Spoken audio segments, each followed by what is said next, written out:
NCP মার্কা সরকার। আপনার সরকারে এনসিপির 2 জন প্রতিনিধি বিদ্যমান, তারা উপদেষ্টা, তারা আবার এনসিপি সংগঠন করে, অফিসিয়ালি করে না, কিন্তু সবাই সবকিছু জানে, ওপেন সিক্রেট। যদি আপনি নিরপেক্ষতা বজায় রাখতে চান তাহলে সেই এনসিপি মার্কা 2 জনকে পদত্যাগ করতে বলুন।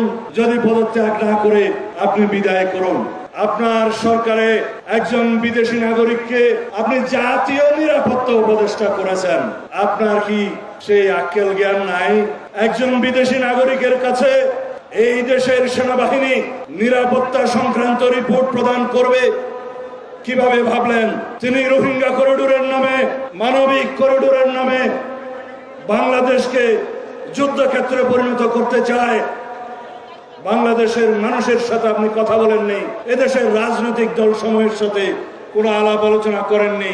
অত্যন্ত অ্যারোগ্যান্টলি আপনার সেই উপদেষ্টা বলছে তাতে নাকি কিছু যায় আসে না। এই জনসভা থেকে দাবি করছি, সেই জাতীয় নিরাপত্তা উপদেষ্টাকে আপনি বিদায় করুন। সেই জাতীয় নিরাপত্তা উপদেষ্টা হয় নিজে পদত্যাগ করবে, না হয় আপনি তাকে বিদায় করবেন।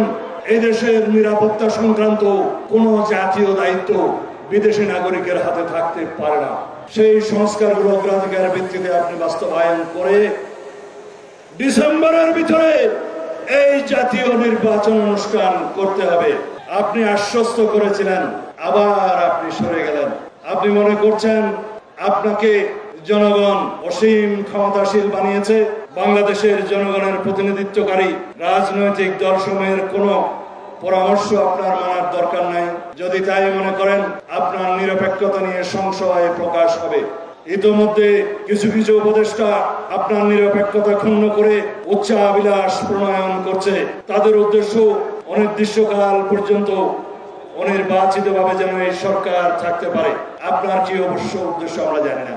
যদি কোনোদিন নির্বাচনের দাবিতে এই অন্তর্বর্তীকালীন সরকারকে ঘেরাও করতে হয়, তা হবে আমাদের জাতির জন্য একটি দুর্ভাগ্য। আপনি কি চান এই নির্বাচনের জন্য আপনার সাথে আমাদের কোনো দ্বিধাদ্বন্দ্ব সৃষ্টি হোক? এদেশের জনগণ সংশয় প্রকাশ করুক, এদেশের জনগণ যমুনামুখী লং মার্চ করুক, হুঁশিয়ার করে দিতে চাই।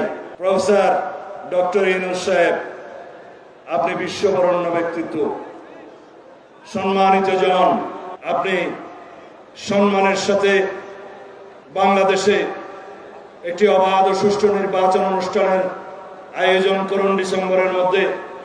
যেই কথা আপনি আমাদেরকে দিয়েছিলেন, সংস্কার এবং বিচার চলমান প্রক্রিয়া, সেটা চালু থাকবে যারাই সরকারে আসুক। অনন্তকাল ধরে আপনি বিচার এবং সংস্কারের বাহানা দিয়ে বাংলাদেশের গণতন্ত্রকে